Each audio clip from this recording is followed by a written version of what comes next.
د تلویزیون ډیرو قدرمنو لیدونکو سلام. په افغانستان کې میشتو امریکایي ځواکونو په ځینو تبلیغاتي پاڼو کې اسلام ته سپکاوی کړی ده.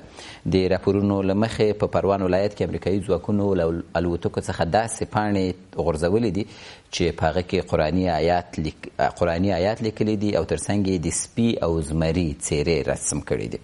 په افغانستان کې د امریکایي ځواکونو د ځانګړو عملیاتو قومندان جنرال جیمز لینډر بیا دغه کار یوه تېروتنه بولي او له دغه تېروتنې څخه بخښنه غواړي. دی وایي چې موږ د دغه تېروتنې له امله چې په غیر قصدي ډول باندې رامنځته شوې ده ژوره بخښنه غواړو او د دغه کار هر اړخیزه څېړنه کوو. هغه زیاته کړې ده چې ځواکونه اسلام او اسلامي مقدساتو ته پوره درناوی لري او دغه پیښه یوه تېروتنه وه. موږ پر ننني بحث کې د دې پیښې د رامنځته کېدو په سر باندې خبرې کوو چې آیا دا قصدي عمل و او که تېروتنه وه. که چیرې قصدي عمل و بیا نو د بخښنې غوښتلو معنا څه ده او بالاخره د دغسې کارونو ترسره کول به څومره په افغانستان کې د جګړې اور لا تود وساتي او د خلکو او د حکومت ترمنځ به فاصله ایجاد کړي او همدارنګه به د خلکو ترمنځ د امریکایانو په وړاندې نفرت زیات شي. ما سره په بحث کې ډېر قدرمن میلمه ښاغلی عبدالستار خواسي د ولسي جرګې غړی را سره بحث کې میلمه دی. ډېر ښه راغلاست جناب وکیل. مننه. سلامت اوسئ. په پروان ولایت کې دغه پیښه څنګه رامنځته شوې؟ بسم الله الرحمن الرحیم. تاسو ته سلام او درنو کارکوونکو ته او تاسو درنو لیدونکو ته سلامونه وړاندې کوم. متاسفانه چې دا یو ځل نه دی چې امریکایي ځواکونو دیني شعایرو ته او دیني مقدساتو ته توهین کوي.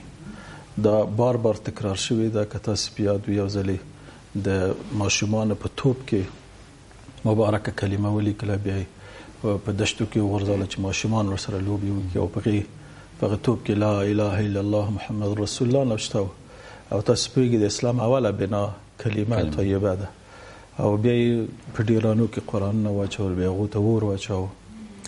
په مراتبو دا کارونه امریکایي ځواکونو په افغانستان کې کړي دي. بیا یې بخښنه غوښتې ده او ویلي دي چې دا یو تېروتنه وه.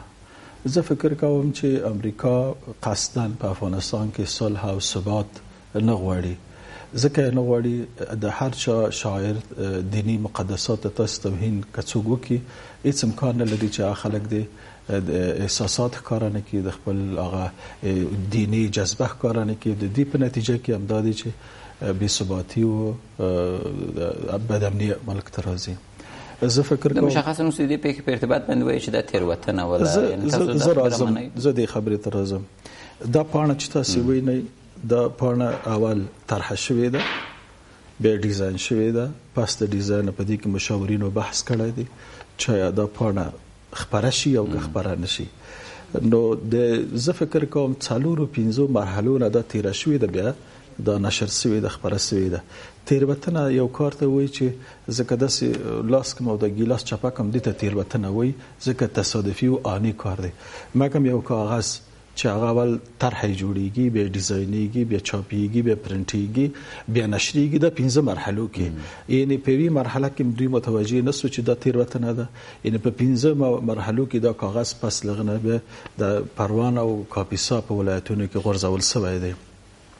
او تاسو په دې بل مهمه خبره دا ده چې ویلي دي چې دغه طرحګرو سپیو خپل ازادي واخلي. بیا د سپی په خېټه کې لیکلي دي چې لا اله الا الله محمد رسول الله. یعنی اول انسانان د سپیو سره مشابه کړي دي او څوک چې دا کلمه وایي هغوی د سپیو سره مشابه کړي دي. بیا پس دغه نه ویلي چې دا خلک چې کلمه وایي او مسلمان دي د سپیو حیثیت ورته ورکړي دي او پس دغه ورته دا طرحګر دي. تاسو وسو وایي چې په دې ځای کوم ځای تېروتنه ده. دا یو قصدي عمل دی او قصدي عمل خو ځکه دی چې د یهود او د نصارا وظیفه دا ده چې د مسلمانانو سره باید دښمني وکړي. کستا سپیاد وی چې کله په لومړي ځل باندې افغانستان باندې یرغل کې د تجاوز کې د امریکای له خوا بوش په خپل ویل چې د صلیبي جګړه ده او موږ د صلیبي جګړې د انتقام اخلو. همدا انتقام دی. همدا موږ احساسات دینی جذبات معلوموي چې په افغانستان کې دغه ناروا د بنجودو په زور راغلي دیموکراسي څونه تاثیر کړی دی په خلکو باندې. خو زه په ډاګه او د ستاسو د تلویزیون په صراحت سره وایم چې افغانستان کې به دین حاکم وي، مسلمانان به د دین دفاع کوي او مسلمانان به د کلمې باندې ځان ورکوي. ما نن په عیدګاه کې ویلې هغه څوک چې دغه کلمې په دفاع کې راجګسي دي امریکایان وزني، امریکایان مرداروي، دغه لاس او پښې د ښکلولو دي، باید لاسونه او پښې ښکل سي او د دې خلکو سره جهاد برحق جهاد دی. ځکه د سړی په دین او ناموس او وطن چې تجاوز وسو بیا د دې ساتنه واجب ده او فرض ده. او زه فکر کوم چې دغه قضایا به په افغانستان کې یو عام نفیر رامنځته کړي. د واسي صاحب چې د جګړې نفس ښیي چې جګړه اصلا د څه لپاره روانه ده، اصلا دا جګړه ولې شروع شوه؟ تاسو یې بش خبرو ته اشاره وکړه. جګړه زه فکر کوم چې دغه افغانستان باندې دا جګړه تپلې ده. دوی امریکایانو برجونه په امریکا کې ونانېدل، دوی ویلي چې دا القاعده کړي او القاعده مراکز په افغانستان کې دي او تر اوسه پورې دا تثبیت شوی نه ده چې دا مراکز دي په افغانستان کې. تر اوسه پورې په د 14 کلو کې هیڅ څوک د دې ادرس نه لري چې وایي چې په فلان ولایت کې، په فلان کلی کې، په فلان ولسوالۍ کې د القاعده مرکز دی. یعنی دا مرکزونه هم دلته نه و. خو امریکا د خپل د غچ اخستلو لپاره د مسلمانانو چې افغانستان یو اسلامي هیواد دی، څنګه په دې کې اسلامي نظام پرې نه دی چې حاکم سي او څنګه پرې نه دي چې دا مسلمانان بې ثبات او در بدر او بدامنۍ کې ژوند وکړي. نو نړۍ کې مسلمانان شته، د افغانستان ولې وټاکل شو؟ تاسو پوهیږئ په نور نړۍ کې زه فکر کوم افغانستان هغه هیوادونه یو هیواد په اسلامي هیوادونو کې چې یوې امپراتورۍ ته سقوط ورکړي چې همدا امریکا ځنې ډارېدله، همدې داسې امپراتوري وه چې په هغې کې مر نه ډوبېدی. تاسو پوهیږئ اتحاد جماهیر شوروي چې هغه قلمرو ډېر لوی وه، نو هغې ته افغانستان مجاهدینو مسلمانانو شکست ورکړي، سقوط ورکړي. امریکا په همدې ډار کې وه چې ګویا که دا ملک ډېر ځواکمن سي او د اسلامي نهضت په پښو باندې ودرېږي او په افغانستان کې یو ناب اسلامي نظام حاکم شي، بیا امریکا ته د زغمول نه دی. او بله خبره مهمه دا ده کله چې اتحاد جماهیر شوروي سقوط وکړي نور امریکې دپاره بیا رقیب پاتې نه شو. هلته دوه پکت او یو وارسا په نامه یو د ناټو په نامه چې د وارسا رهبري اتحاد جماهیر شوروي کوله او د ناټو رهبري چې اوس هم امریکا کوي امریکا کوله. کله چې وارسا شکست وکړ د دوی دپاره یوازینی رقیب چې پاس هغه اسلام و. نو دوی ځکه غوښتل چې په افغانستان ته و افغانستان تسخیر کی اشغال کی او افغانستان یو پایگاه جوړ کی. اوس دوی چې په افغانستان کې راغلي د افغانستان اشغال کړای دی، بیا پس د دینه کولای شي ته منطقي هیوادونه د خپل تسلط لاندې راولي. خو مګر زه خو ډیر بخښنه غواړم دا کارونه بل اخره یو ډول باندې د مخالفینو جګړې ته مشروعیت نه ورکوي، یعنی د ولس ترمنځ به دغه یو ذهني او رواني مشروعیت رامنځته. زه مخالفینو باندې بیخي نه غږیږم. اول ما ته د خپل ضمیر او ایمان د دې حکم کوي چې باید د دې کلمې نه دفاع وکم، دا ما ته حکم کوي. وخت چې ماته حکم نه توس د دې بیلګه او مثال وګوره په دې وطن کې زه حاضر چې په دې کلمه باندې قرباني ورکم، هر هغه قرباني چې زما په وس پوره ورکم. او ځکه چې امریکایان متجاوز دي، دوی غواړي زموږ دین او زموږ وطن زموږ ملي نواميس او زموږ هویت د پولاند کې دینی هویت موږ شاعر الله د پولاند کې دا د هر مسلمان واجبه ده د دې مقابل کې وجنګيږي، دا د هر افغان مسلمان مؤمن واجبه ده چې د دې مقابل کې وجنګيږي. او افغانستان باید دا اشغال نه خلاصي او افغانستان نور مسلمانان د دې تحمل نه لري چې د دې مقدسات د توهین وسی. زه فکر کوم چې په دې باندې کچیرته د افغانستان چارواکي چپ خپل پاتې سي د دوی لپاره د ننګ او د عار ځای او کچیرته ذات مسلمان وي باید په دې چپ پاتې نه سي. په دې خبرګون باندې خبره کوو چې خبرګون باید سي ولی حکومت چپ ده نه یوازې په دې ارتباط باندې بلکې د بمباریو په ارتباط هم چپ ده. مفصله خبره به پیو. اما اوس یو بحث دا چې موږ د امریکایانو سره ستراتیژیک تړون لرو، امریکایان د دوستۍ په نامه باندې دلته راغلي دي، بیا دغه کارونه ولې کوي حال چې دلته یو دو جانبه قراردادونه موجود دي؟ زه قرارداد باندې غږیږم او د دوستۍ کلمه زه نسم استعمالولای ځکه الله ماته جواب راکړی دی. الله راته وایي چې هیڅ کله تاسو يهود او نصارا او هغه خلک چې تاسو دین په مسخره کوي، تاسو دین ملعبه جوړي، بازیچه جوړي، هغوی په دوستۍ منې سي کچیرته واقعا مؤمنان است. زه فکر نه کوم هغه څوک چې مسلماني او افغاني هغه د امریکایي ته دوست وایي. زه به صراحت وایم هغه څوک چې ایمان لري او افغان دی او مسلمان دی ځان د مؤمن وي هغه به هیڅ کله امریکایي د دوست نه وي. او کچیرته ویلې زه په دې قران ورته وایم چې د نور د ایمان نه خلاص دی، ځکه الله مونږ ته ویلي دي چې ولن ترضى عنك اليهود ولا النصارى حتى تتبع ملتهم. دا د الله قول دی. بل ځای کې راځي چې تاسو هغه څوک په دوستۍ منئ چې تاسو دین مسخره کوي او ملعبه کوي. نو دوستۍ کلمه نه ده. راځم استراتیژیک تړون ته که تاسو په یاد وي کله چې دا تړون امضا کېده ما پارلمان کې ویلي وکیلانو ته چې دا د افغانانو د مرګ وثیقه او د امریکایانو په لاس کې ورکول دي او تاسو ولیده چې هر ورځ بې ګناه خلک قرباني کېږي، هر ورځ مسلمانان په شهادت مرسي، د ننګرهار او لوګر او هلمند او هرات پورې تاسو ونیسئ، بیا په یوې بخښنې سره حکومت متاسفانه چوپه خوله پاتې کېږي او د کرزي صاحب د کور آباد دي، حداقل د خپل غږ به پورته کاوه، افغانانو ته به ویل چې دا د امریکایانو ناروا ده. ولې زه ډېر متاسف یم چې دوی من حیث یو افغان او ځان د مسلمان وي، ولې د امریکایانو په دې ناروا باندې په دې جنایاتو باندې دوی چوپه خوله پاتې ولې یعنې دومره د امریکایانو تر تاثیر لاندې زه فکر کوم چې دوی ځکه تاثیر لاندې دي. که تا فکر کړی دا حکومت خو په انتخاباتو نه دی جوړ شوی حکومت، دا د خلکو پر رایه حکومت نه دی، دا د جانکيري جوړ کړی حکومت دی، نو ځکه دوی د امریکایانو د احسان لاندې دي. ترڅو چې دا احسان دوی ادا کوي تابع چې په دې به ادا کوي چې هر څونه افغانان مري، که شاعر الله ته توهین کیږي، که دینی مقدسات ته توهین کیږي، دوی باید چوپه خوله پاتې سي.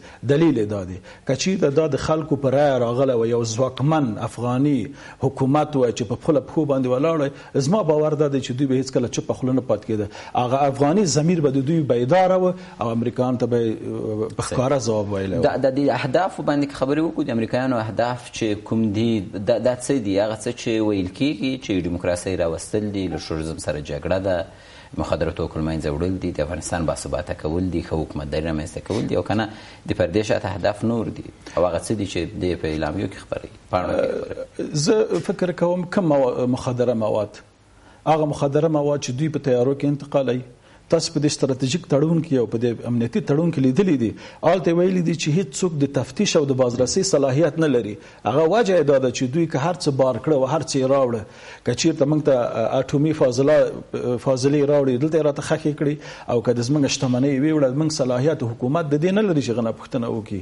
نو بله خبره دا ده چې کوم تروریزم کوم یو تروریزم دی ته وي. تاسو برما کې وګورئ په زرګونه انسانان په شهادت باندې رسیږي، همدا امریکا چوپه خوله ناسته ده، همدا ملل متحد چوپه خوله ناسته دی. ولې د دې لپاره چې مسلمانان په قتلېږي؟ زه فکر کوم دا ټول بهانې دي. امریکا د یو لوی هدف لپاره افغانستان ته راغلی ده او د دې افغانستان هدف نه دی. غواړي د منطقي هیوادونو څنګه تحصیل لاندې راولي، خو متاسفانه دلته به افغانان قرباني ورکړي، د وطن به لوټي کېږي، د وطن به خرابېږي، ترڅو چې امریکا خپل هدف ته نه رسېدلې. زه یو خبره بیا په صراحت سره درته کوم، ترڅو چې امریکا خپل هدف ته نه رسېدلې، امکان د صلح او ثبات په افغانستان کې نشته. اور کله چې امریکا خپل هدف ته ورسېده، بیا طبیعي ده چې افغانستان به د لوټي وران به به تحصیل او به تعلیم خلک به پکې، او هیڅوک به دغه حالت نه به بدتر حالت لري، به افغانستان امریکا وځي. د نوې ستراتیژي چې کله ټرمپ اعلان کړل، ډېر خراغلاس ورته ویلي، بخصوص د افغانستان حکومت ملي وحدت حکومت چارواکو ویلي چې دا ډېره معقوله ستراتیژي ده، دا به ډېره کامیابه وي. د ستراتیژي د اعلان سره دا مسایل را مطرح شول، په لوګر کې بمبار شو، هرات بمبار شو. زه فکر کوم چې هغه چې مسلمان دی او افغان دی، هیڅ کله به د استراتیژي ته لبیک نه وایي. دې دپاره که تاسو دلې د سر نه تر پایه پورې دا د جنګ و موضوع، د تهدید موضوع، د ارعاب موضوع، هیڅ کله د یو صلح ټکی ویل سوی نه و. که چیرته مثلا افغانانو ته واک ورکړل شي چې دوی د خپل ملک د صلح او ثبات لپاره مذاکرات وکړي، تاسو ولیده د اول نه تر اخره پورې دا استراتیژي د تهدید او د ارعاب او د ویرې استراتیژي و. زه فکر کوم چې هغه څنګه افغان دی دې ته لبیک وي، او هغه افغانان شاید وي، هغه چارواکي شاید وي چې د دوی مواقف په خطر کې دي، د دوی ژوند په خطر کې دی، د دوی سلطنت او پاچاهي په خطر کې ده. کنه زه فکر کوم چې ټول افغانان که سیاسي شنونکي دي، که مثلا نور عادي وګړي د افغانان دي، تاسو هر یو نه پوښتنه وکړئ چې څه درته وایي. هغه وایي چې دا د جګړې دوام دی، او تاسو پوهیږئ چې که چیرته دا استراتیژي د امریکې تطبیق سي، دا منطقي هیوادونه، همسایه هیوادونه هیڅ کله بیکاره نه کینی، لاس په ځنې نه کینی، هغوی به لاس په کار کیږي، مخالفین به تجهیز کوي، تسلیح کوي به، او جګړه په افغانستان کې توده ساتل کیږي. او که چیرته افغانستان کې جګړه توده ونه ساتل سي، د امریکا حضور دلته بیا ناممکنه دی. دا کارونه هم د جګړې تودې ساتلو لپاره د جګړه ګرمه شي. د دې لپاره دا کارونه کوي چې د افغانانو اسلامي جذبات راپورته کړي، احساسات راپورته کړي، ترڅو چې جګړه دلته دوام وکړي او افغانان پکې قرباني سي. زه بالکل دا د جګړې د دوام وسیله بولم. فقط دا د امریکایانو همدای کار دی، د دې لپاره چې پوهیږي چې افغانان مسلمانان دي، په دین مئین خلک دي، او دوی جذبات او احساسات راپارېږي او دا د جګړه زه په دې باور لرم شاید په زرګونه انسانانو دینه بعد وړي او باید ویوسي او شاید د خپل ممکنه شته امکاناتونه استفاده وکړي د امریکایانو په مقابل کې ودرېږي او چې نه درېږي د اسلام ایمان څه معنی لري. حد اقل مسلمان د پر دومره پکار دي چې خپل غټ پورته کړي چې امریکا ناروا کړی ده زموږ د دین سپکاوی کړی دی که چې د دام نه کوي هغه ضعیف ترین ایمان. تاسو خو د حکومت خبره وکړه په افغانستان کې سیاسيون دي خیر ملي شورا خلنه د پیل شوی ممکن شام به په ارتباط باندې خبري وکړي یو د سیاسيون یو اجماع ولې ناراضي او دغه مسله نه زه فکر کوم دا موضوع تازه ده دا پرون اور مبرس پیښه شوې ده او نن هم په کابل کې ځینې تظاهرات مجالس او لاریونونه و زه فکر کوم چې دا موضوع د عام سي او د ټول خلکو غوږو ته ورسیږي. زما باور دی چې خلک به بې تفاوته نه پات کېږي. بې تفاوتي ضعف د ایمان دی.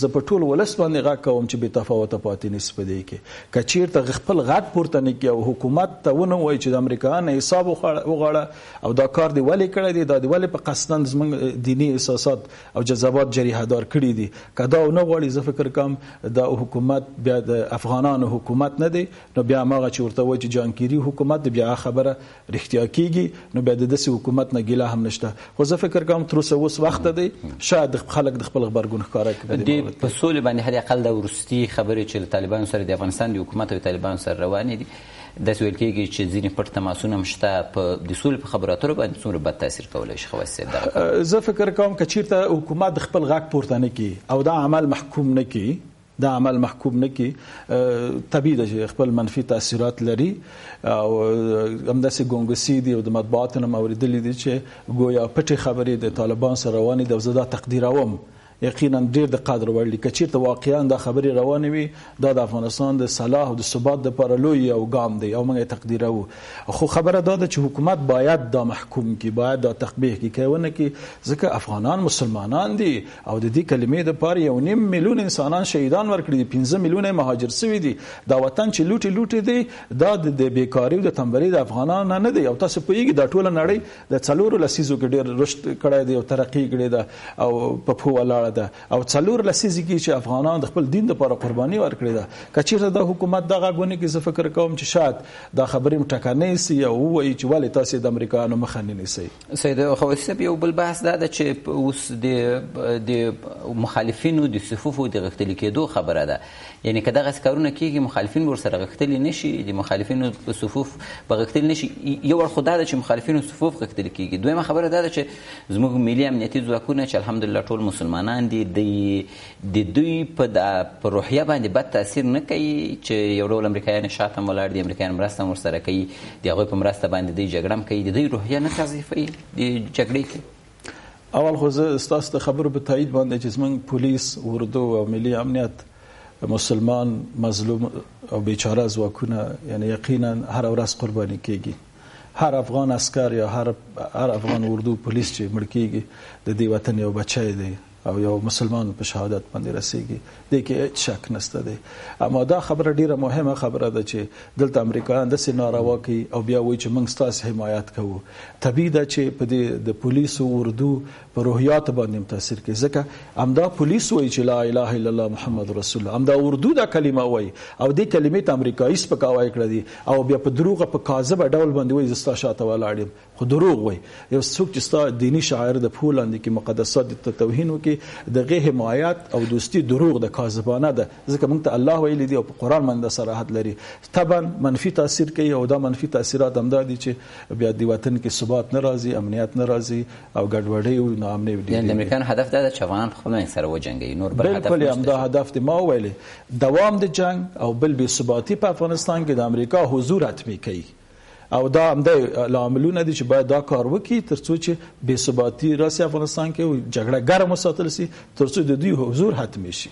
موږ خو د افغانستان باندې د یرغلونو په خورا اوږد تاریخ د اسکندر نه رانیولې د تر نن ورځې پورې افغانستان ښه ورځ نه ده لیدلې او همیشه د غټ قدرتونو تر یرغل لاندې راغلی حد اقل که د مقایسې په ډول باندې له روسانو سره دا بحث مطرح کړو چې تاسو هم هغه وخت کې جهاد کې واسطه یا روسانو هم دغسې کارونه کول چې کله راغلي وو زه په هېڅ مې نه یادېږي چې روسانو داسې کارونه کړي حتی روسان چې کله به ماشوم سپین ږیری د واده خلک دا به چې پوښتنه به یې کوله چې ته دوست یې که دښمن، نو چې چا به ورته دوست بیا به یې هغه پرېښوده، نور به یې ورسره کار نه وه. او فقط روسانو هم دا کار نه کوه چې علما یې ډېر په شهادت ورسول، متنفذین ډېر په شهادت ورسول، ولې داسې واقعات چې دیني شعارات توهین کړی یا مقدسات د پښو لاندې کړي تر اوسه ما نه یادېږي، او په تاریخ کې مې هم دغسې نه دي لوستي. او چې تر څو چې د انقلاب کې زه ما 40 کاله عمر دی، نو په دې ټول د جنګ کې چې زه هلته یعنې خپله وم پیادېږي مې، داسې کار روسانو هم نه دی کړی. نو کله به چې د کور ټوله شي ته ورتله، د کمونستان به ورسره هغه به اجازه ورکول، به روسان د خلکو کورو ته ورتله، ولې اوس امریکایان د خلکو کورو ته خپله ورځي، هر څه چې زړه وغواړي هغه کوي.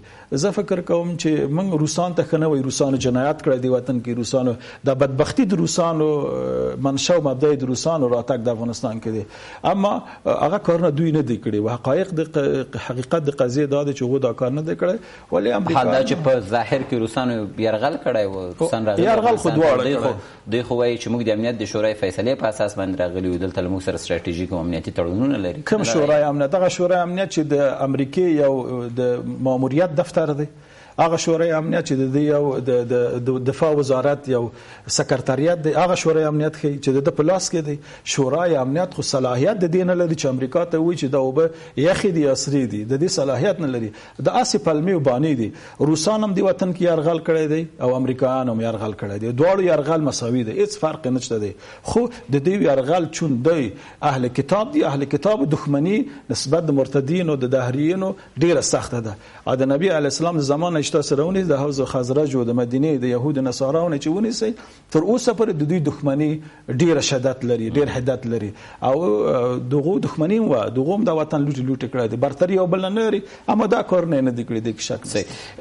د روسي پښتني په توګه باندې په دریو برخو کې، لومړی دا چې ولس باید څه وکړي، ولس ته څه پکار دي، دویم دا چې حکومت د ولس او د خلکو د ملت د استازي په توګه باندې څه کول پکار دي چې په یو ډول باندې ملي شورا بحث هم پکې مطرح کېدلی شي، او بالاخره امریکایان باید څه وکړي که دغسې مسایلو ته ادامه ورکړي، بیا د دوی حضور او د دوی هغه اهداف چې په سیمه کې طرحه کړي دي هغو ته بیا ورسېږي. واخر زه فکر کوم چې ولس باید د حکومت نه وغواړي او په کلکه دې وغواړي ځینې چې د امریکایانو نه حساب واخلي چې دا کار یې ولې کړی دی.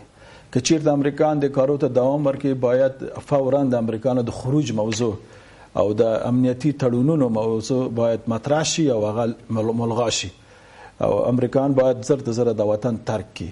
دویمه خبره دا ده چې د حکومت وظیفه دا ده چې د خلکو د مقدساتو نه دفاع وکړي. که چیرته دوی د خلکو د مقدسات نه دفاع نسی کولای، بیا که تاسو پیادېږي تاریخونه مولستوي، بیا خپل خلکو د خپل مقدسات نه ډیره کلکه دفاع کړې ده. ورسې انګلیسان نه پوښتنه وکړي، ورسې روسان نه پوښتنه وکړي، ورسې چنګیزیان نه پوښتنه وکړي. د افغانستان کې چې چا یرغل کړی دی، مقدسات توهین کړی دی، افغانستان دغه مدفن ګرځېدلی دی او هغه حکومتونه دی کړی. فکر مو اوسېږه چې دا کار حکومتونه دی کړی، دا ولسونه کړی دی، دا متنفذ اشخاصو کړی دی، علما او کرامو کړی دی. ښه خبره ده چې حکومت باید د دې حساب واخلي. که حکومت واقعا د خپل ځان د ولس نماینده بولي او ځان ته منتخب حکومت وي، د جانکيري حکومت نه وي، باید د امریکا نه حساب واخلي. که نه اخلي نو ملت او خلک دې ته حاضر دي چې د امریکا نه حساب واخلي. یو وروستۍ پوښتنه مطرح کوم، په دې پاڼه کې د تبلیغاتي پاڼه کې پښتو هم لیکل شوی ده، ممکن یو څوک به هلته ورسره و. لومړی خو دا چې پښتو یې شته څنګه لیکلی ده په دې مسلې کې، یو بل یعنې یو څوک خو ورسره چې دا څه یې لیکل یا دا څه ډیزاینېدل، هغه د افغان او مسلمان په توګه باندې دا هم یو د پوښتنې وړ ځای نه ده. زه فکر کوم که چېرته دی مسلمان وای بیا افغان وای، نو هېڅکله به دا شی نه وي لیکلي او هېڅکله به دا مشوره هغوی ته نه ورکړې. خو زما باور دی د سړی نه مسلمان دی او نه افغان دی چې دا هلته ورته کتل او د په سپي په خېټه کې لا اله الا الله محمد رسول الله لیکله. که دی مسلمان وای افغان وای، هېڅکله د اجازه نه ورکوله. خو حکم دا دی چې د سړی نه مسلمان و نه افغان و، او که مسلمان او افغان و دغو تحصیل لاندې راغلی، باید زر ته زره دا وظیفه او دنده د خپله پرېږدي. روزي رسان الله دی، دی د امریکایانو مزدوري او نوکري پرېږدي او را دي خپل ولس او خلکو سره دی یو ځای شي. ډېره مننه خواسي. تشکر. سلامت. مننه. قدرمنو لیدونکو، ستاسو له ملتیا هم مننه کوو. خپرونه مو پای ته ورسېدله. تر بیا مالامه شو.